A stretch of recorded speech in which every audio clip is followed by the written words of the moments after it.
Good morning student. मैं अवनीश सिंह तोमर और आज हम इसका सेकंड पार्ट पढ़ने वाले हैं। जो कैल्शियम के यौगिक पढ़ रहे थे भाई हम, तो कैल्शियम के यौगिक से संबंधित आज जो प्रमुख यौगिक बचे थे उन्हें हम कंप्लीट करने वाले हैं और कुछ चीजें देखेंगे। देखो कैल्शियम से संबंधित, तो आप वीडियो को बिल्कुल लास्ट तक देखें। अगर वीडियो आपको लास्ट में पसंद आती है तो कमेंट करके जरूर बताएं और वीडियो को लाइक जरूर करें। ज्यादा से ज्यादा वीडियो को शेयर करें ताकि हर स्टूडेंट तक इस वीडियो का लाभ पहुंच सके। भाई देखते हैं, देखो सबसे पहले ये एक छोटा सा पॉइंट है भाई, इसे कंप्लीट कर लेते हैं, फिर आगे की चीजें पढ़ेंगे कि कैल्शियम का महत्व क्या है। तो कैल्शियम का महत्व हमारे जीवन में बहुत ही ज्यादा है भाई, सही है, क्योंकि आप जानते हैं हड्डियों में मुख्य रूप से हमारे ये पाया जाता है, दांतों में यौगिक के रूप में ये पाया जाता है, तो बहुत ही ज्यादा महत्व है।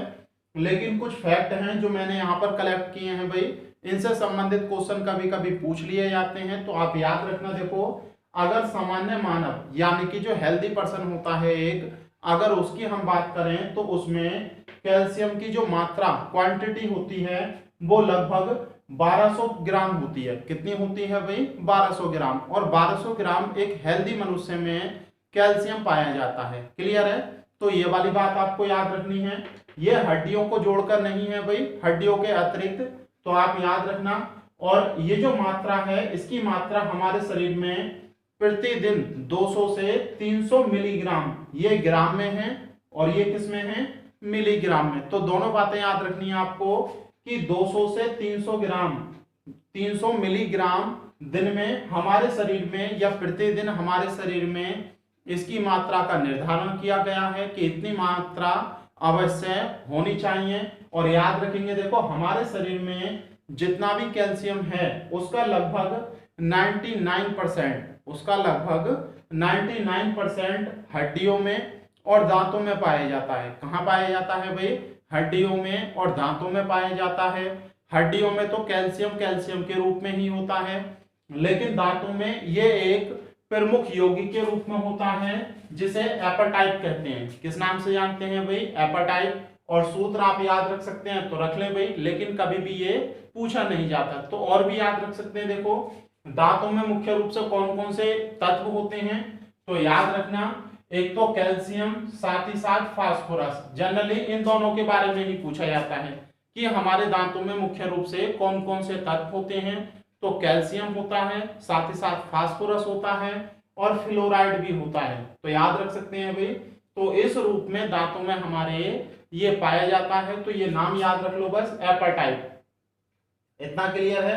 अगर हम कैल्शियम की बात करें तो 400 मिलीग्राम प्रतिदिन, 400 मिलीग्राम प्रतिदिन हमारे शरीर में ये डिके होता है, यानी कि इसका क्षय होता है, घटता है। अगर आप पोषक तत्वों का ज्यादा प्रयोग करते हैं, हमारे शरीर में 400 मिलीग्राम डेली कैल्शियम घट जाता है, जो डेली बेस के क्रियाकलाप होते हैं उनके कारण। तो लेकिन अगर आप प्रतिदिन संतुलित भोजन और पोषक तत्वों का सेवन करते हैं, आप प्रतिदिन अंडा खाते हैं भाई, आप प्रतिदिन दूध पीते हैं और भी पोषक तत्वों का सेवन करते हैं, तो घटने के स्थान पर आपके शरीर में ये बढ़ भी जाता है भाई। तो याद रखेंगे दोनों ही बातें हो सकती हैं। अगर हम अपने शरीर में इसके कार्यों को देखें हड्डी और दांतों के अलावा, तो ये हमारे शरीर में क्या कार्य करता है, तो देखो यहाँ पर मैंने लिख दिया है, लेकिन जब तक बायोलॉजी आप नहीं पढ़ेंगे तब तक ये चीजें आपको समझ में नहीं आएंगी।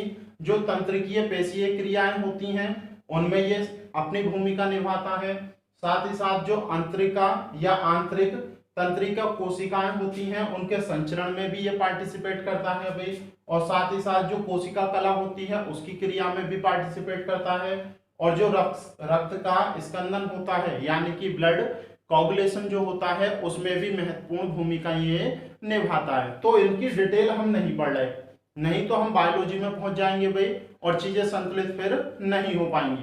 तो इतना क्लियर हो पा रहा होगा आपको कि क्या क्या महत्व कैल्शियम का हमारे शरीर में है। और इसका देखो एक प्रमुख यौगिक ये मैंने लिखा है, ये पूछा जा चुका है भाई, तो मैंने लिखा है, और बाकी के यौगिक हम पढ़ने वाले हैं। तो देखो ये कौन सा यौगिक है कैल्शियम का? Super phosphate. मुख्य रूप से इसी नाम से पूछा जाता है कि सुपर फॉस्फेट किसका यौगिक होता है। तो आप याद रखेंगे मुख्य रूप से ये एक मिश्रण है, मुख्य रूप से सुपर फॉस्फेट एक मिश्रण है जिसमें दो पदार्थ हैं, वो हम देखते हैं। देखो तो पूरा नाम याद रखना, super phosphate of lime. Super phosphate of lime के नाम से इसे जाना जाता है। ये मुख्य रूप से कैल्शियम मोनोहाइड्रोजन, कैल्शियम मोनोहाइड्रोजन फॉस्फेट और कैल्शियम सल्फेट इन दोनों का मिश्रण होता है। कैल्शियम का फॉस्फेट और कैल्शियम के सल्फेट का ये मिश्रण होता है भाई। मुख्य रूप से देखो इसका रासायनिक नाम भी लिखा है मैंने, मोनो कैल्शियम हाइड्रोजन फॉस्फेट तथा सल्फेट। हाइड्रोजन फॉस्फेट तथा सल्फेट यानी कि फॉस्फेट और सल्फेट दोनों प्रकार के इसमें समूह होते हैं। देखो फॉस्फेट समूह ये है, ये सल्फेट समूह है, और ये कौन सा समूह है भाई, फॉस्फेट समूह। तो इतना याद रखना है। और इसका निर्माण किससे किया जाता है, इस पूरे मिश्रण को ही हम सुपर फॉस्फेट कहते हैं। तो याद रखना सुपर फॉस्फेट एक मिश्रण है जिसमें मुख्य रूप से कैल्शियम के फॉस्फेट और कैल्शियम के सल्फेट होते हैं भाई। इतना क्लियर है। और इसका निर्माण किससे होता है, तो आप याद रखेंगे फॉस्फोराइट नामक एक खनिज होता है और जानवरों की हड्डियों की राख, और जानवरों की हड्डियां और फॉस्फोराइट नामक खनिज, इन दोनों से इसे प्राप्त किया जाता है। तो इतनी ही बात आपको याद रखनी है कि जो सुपर फॉस्फेट होता है वो फॉस्फोराइट नामक एक खनिज और जानवरों की हड्डियों से प्राप्त होता है, क्योंकि हड्डियों में क्या होता है भाई, कैल्शियम। फॉस्फोराइट में फॉस्फेट और सल्फेट आयन आपको मिल जाते हैं। तो इस प्रकार से हम इसका निर्माण कर लेते हैं। बताओ इतना क्लियर हुआ या नहीं। अब इसके बाद में जो कुछ प्रमुख यौगिक हैं उनके बारे में हम पढ़ने वाले हैं भाई। मैं इसे रब कर देता हूं, देखो आप इसका स्क्रीनशॉट ले लेना और देखेंगे देखो क्या क्या चीजें हमें पढ़नी है। देखो पिछले वीडियो में मैंने आपको बताया था, अगर आपने पिछला वीडियो देखा है भाई तो आपको पता होगा मैंने क्या कहा था आपसे कि जो कैल्शियम होता है वो हाइड्रोजन से, नाइट्रोजन से और ऑक्सीजन से, हाइड्रोजन हो, नाइट्रोजन हो, ऑक्सीजन हो, सभी से अभिक्रिया कर लेता है भाई। सही है। तो एक यौगिक है देखो, अगर कैल्शियम की हाइड्रोजन से अभिक्रिया कराई जाए, अगर कैल्शियम की हाइड्रोजन से अभिक्रिया कराई जाए तो एक प्रमुख यौगिक बनता है भाई। तो इसका नाम याद रखना है आपको।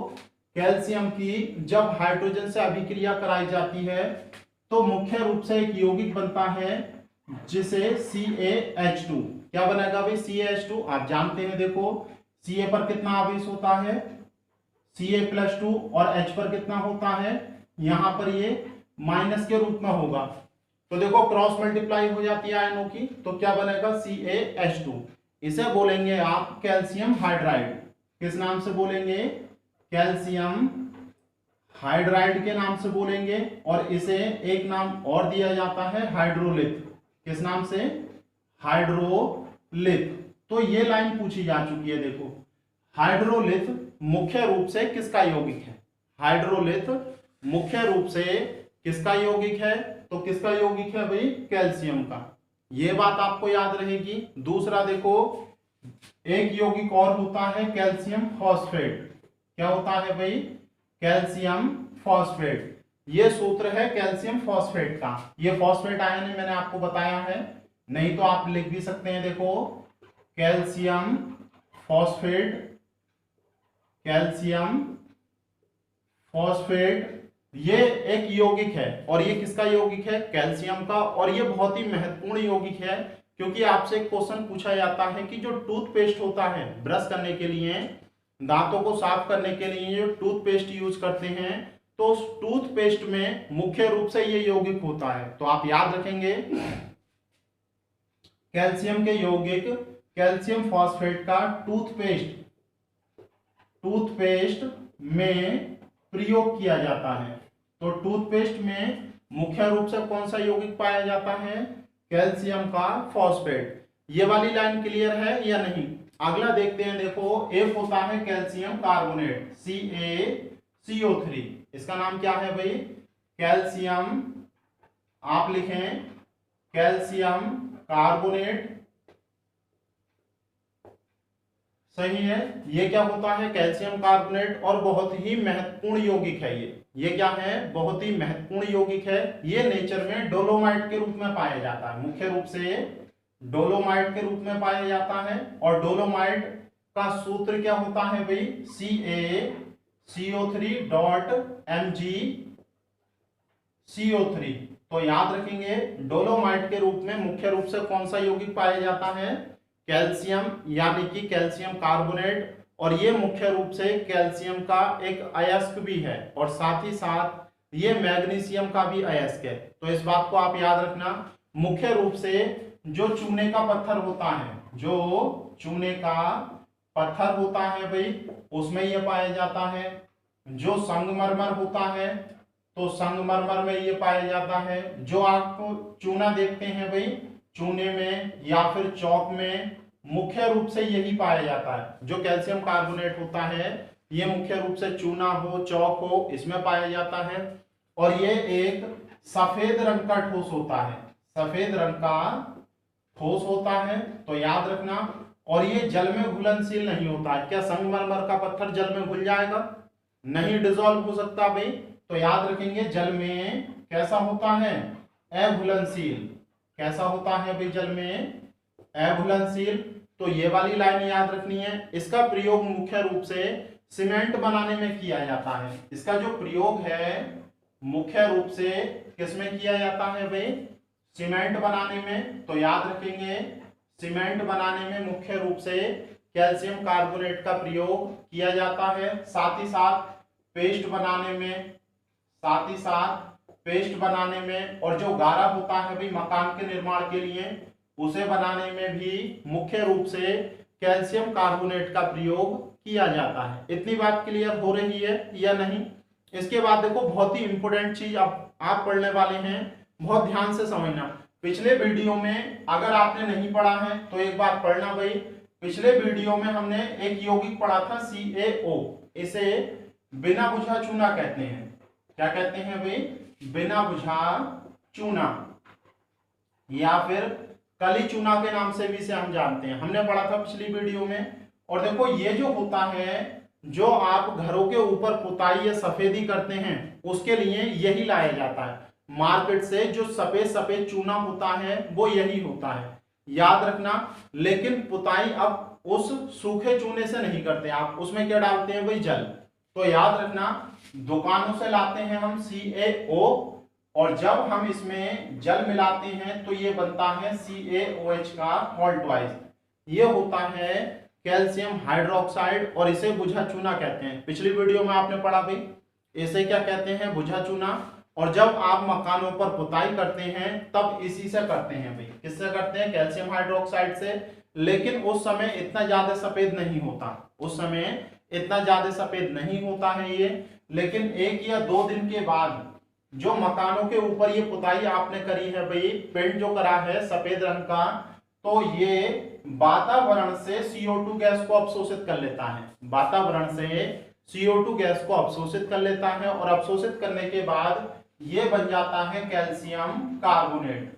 क्या बन जाता है भाई, कैल्शियम कार्बोनेट। और इसमें से निकलता है जल। अगर आप कभी चूने से पुताई कराएं तो कभी नोट करना कि जब आप पुताई कराओगे उसके 1 दिन बाद या 2 दिन बाद सीलन सी आपको दिखाई देगी और ज्यादा सफेद रंग दिखाई देगा। सफेद रंग क्या हो जाएगा, बहुत चमकदार हो जाएगा। क्यों?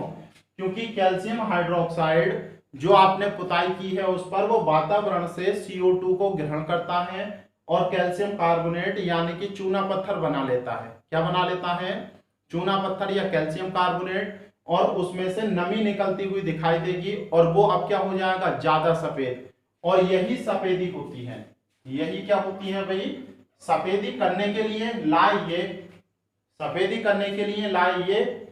लेकिन सफेदी किससे करी, कैल्शियम हाइड्रोक्साइड से। लेकिन इससे सफेद नहीं हुआ, सफेद किसके कारण होता है, कैल्शियम कार्बोनेट के कारण। तो ये 2-3 बातें आपको समझ में आई, बहुत ही इंपॉर्टेंट हैं, याद रखना भाई।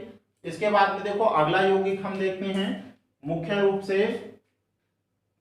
देखो इसके बाद में हम अगला यौगिक पढ़ रहे हैं कैल्शियम क्लोराइड को। किसे पढ़ रहे हैं भाई, कैल्शियम क्लोराइड। आप हेडिंग लिखें कैल्शियम क्लोराइड,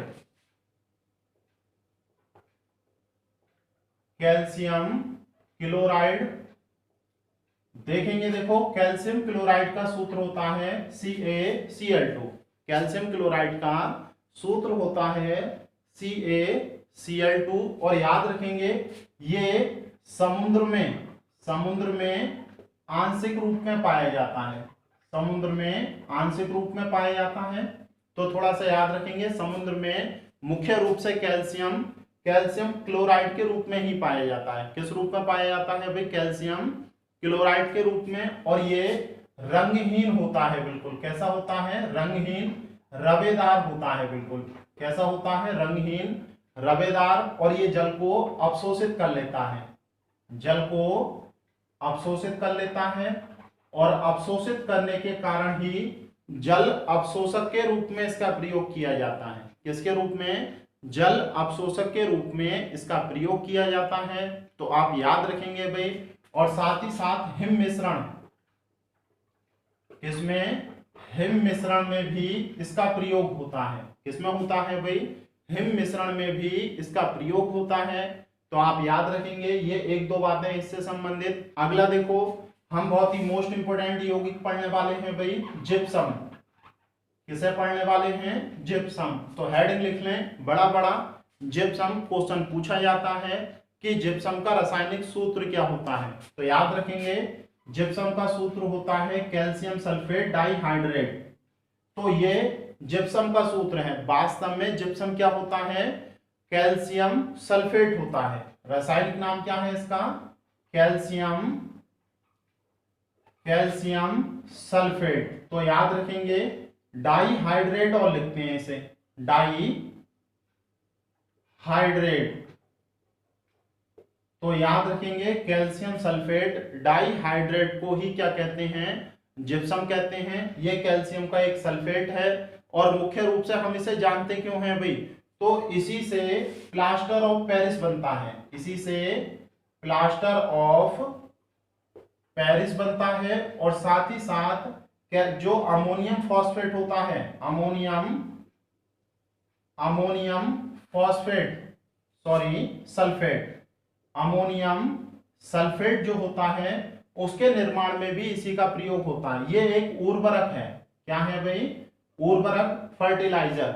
यानी कि जिप्सम का प्रयोग फर्टिलाइजर बनाने में भी किया जाता है। और याद रखना, अगर आपने ज्योग्राफी पढ़ी होगी तो हम ये भी पढ़ते हैं भाई कि इसका प्रयोग अगर मृदा आपकी क्षारीय हो, अगर मृदा में क्षारीय गुण ज्यादा हो तो उसे उपजाऊ बनाने के लिए, तो मृदा को उपजाऊ बनाने के लिए उसमें क्या मिलाया जाता है? जिप्सम। तो ये भी लाइन याद रख सकते हैं आप। जिप्सम का प्रयोग किसी भी मृदा को उपजाऊ बनाने में तब किया जाता है जब वो मृदा क्षारीय गुण ज्यादा रखती हो। तो क्लियर है भाई?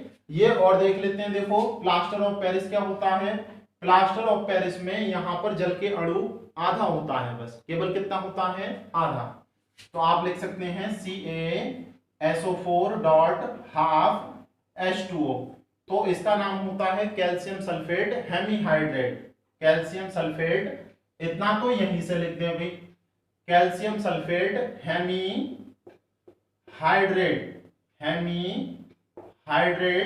को ही क्या कहते हैं भाई? Plaster of Paris. और इसका मुख्य उपयोग जो है, इसका मुख्य उपयोग कहां होता है? चिकित्सालय में। कहां होता है भाई? चिकित्सालय में, मुख्य रूप से प्लास्टर करने में। किसके रूप में?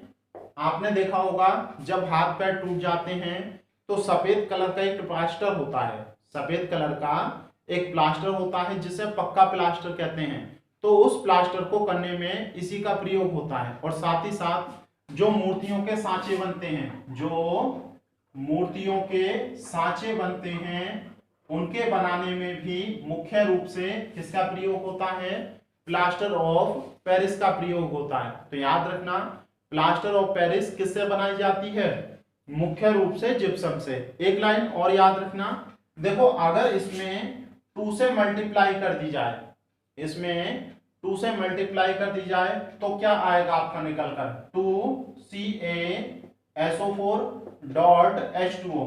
तो प्लास्टर ऑफ पेरिस को आप ये भी लिख सकते हैं 2CaSO4 डॉट H2O।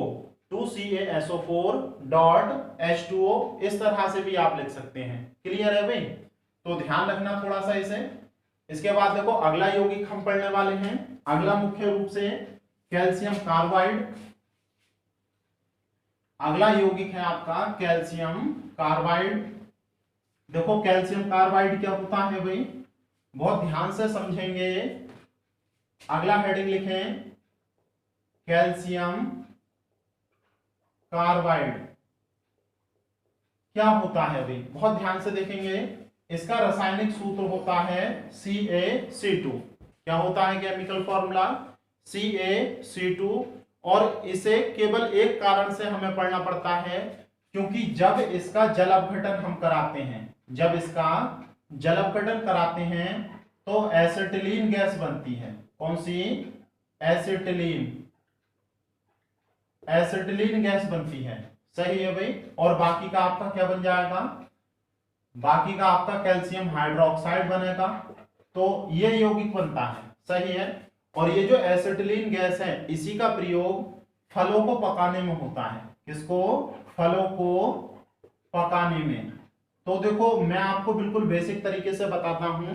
आपने देखा होगा जब आमों को आर्टिफिशियल तरीके से पकाया जाता है तो उसमें कार्बेट नाम का एक पदार्थ रखा जाता है। कौन सा? कार्बेट।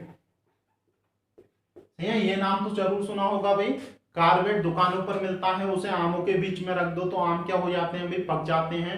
तो वास्तव में वो कार्बेट नहीं होता है, वो कैल्शियम कार्बाइड ही होता है। कैल्शियम कार्बाइड को ही जो अशिक्षित लोग हैं वो मुख्य रूप से क्या कह देते हैं भाई? कार्बेट। तो कार्बेट वास्तव में कैल्शियम कार्बाइड होता है। क्या होता है? Calcium carbide. जैसे ही नमी उस तक पहुंचती है, जैसे ही नमी उस तक पहुंचती है, उसका अपघटन हो जाता है और कौन सी गैस निकलती है? Acetylene gas. और एसिटिलीन गैस गर्म होने के कारण पूरे के पूरे किसे पका देती है भाई? आमों को। कभी नोट करना है इस बात को, जब आमों को पेटी में आप रखेंगे बंद करके कार्बेट के साथ, और जब उसे खोलेंगे बहुत तेज गंध आती है उससे। उससे क्या होती है? बहुत ज्यादा तेजी से गंध आती है, और वो गंध होती है आपकी किसकी? एसिटिलीन गैस की। तो इतना क्लियर हुआ भाई। और एक बात और याद रखना, ये जो एसिटिलीन गैस है, यदि रेड हॉट ट्यूब में से इसे पास कर दें, इसमें से रेड हॉट ट्यूब मतलब रक्त तप्त नली में से, अगर एक रक्त तप्त नली में से इसे पास कर दें, बिल्कुल लाल नली में से, तो ये बेंजीन में बदल जाती है। किसमें बदल जाती है? बेंजीन। तो बेंजीन मुख्य रूप से कैसे बनाई जा सकती है भाई? जब एसिटिलीन गैस को किसमें से प्रवाहित कर दें? रेड हॉट ट्यूब में से प्रवाहित कर दिया जाए। तो इतना क्लियर है। एक बात और याद रखेंगे, यदि ये जो कैल्शियम कार्बाइड है, कैल्शियम कार्बाइड इस पर उच्च ताप पर, हाई टेम्परेचर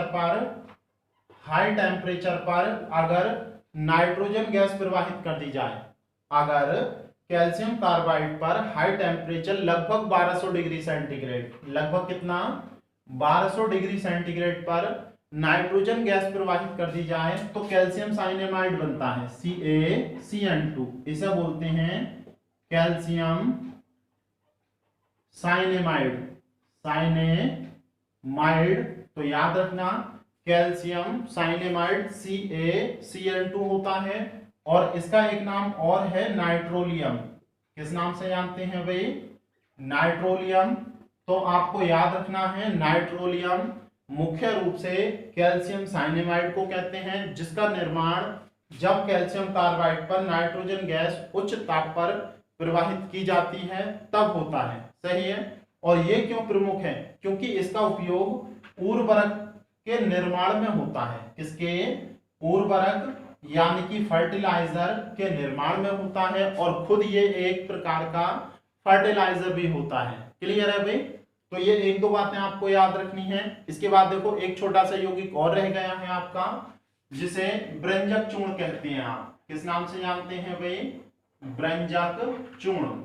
क्लियर है? तो याद रखेंगे ब्रंजक चूर्ण, या फिर इसे ब्लीचिंग पाउडर के नाम से भी जानते हैं। किस नाम से जानते हैं भाई?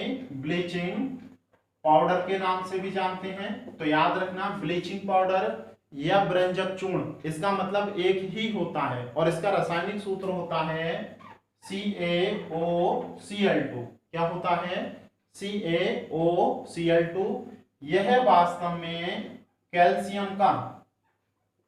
यह वास्तव में कैल्शियम का एक ऑक्सीक्लोराइड है। क्या है भाई? ऑक्सीक्लोराइड। तो याद रखना, देखो CaCl2 कैल्शियम क्लोराइड होता, लेकिन ऑक्सीजन है, इसीलिए याद रखना ये कैल्शियम क्लोराइड का या फिर कैल्शियम के क्लोराइड का ऑक्सीक्लोराइड है। सही है, कैल्शियम का ऑक्सीक्लोराइड है। देखो इसे आप ऐसे भी लिख सकते हैं, इसे CaOClCl ऐसे भी लिख सकते हैं। अगर इसका आयनन करोगे तो आयनन करने पर Ca+2 OCl- और Cl- यानी कि माइनस के दो अलग अलग प्रकार के आयन प्राप्त होंगे आपको। माइनस के दो अलग अलग प्रकार के आयन प्राप्त होंगे। और मैंने आपको समझाया है कि वह लवण जिसमें एक से अधिक प्रकार के आयन होते हैं वो मिश्रित लवण कहलाता है। कैसा लवण? मिश्रित लवण। तो आपको समझ में आ गया होगा भाई कि मुख्य रूप से जो ब्रंजक चूर्ण है एक क्या है? मिश्रित लवण। क्लियर है इतना?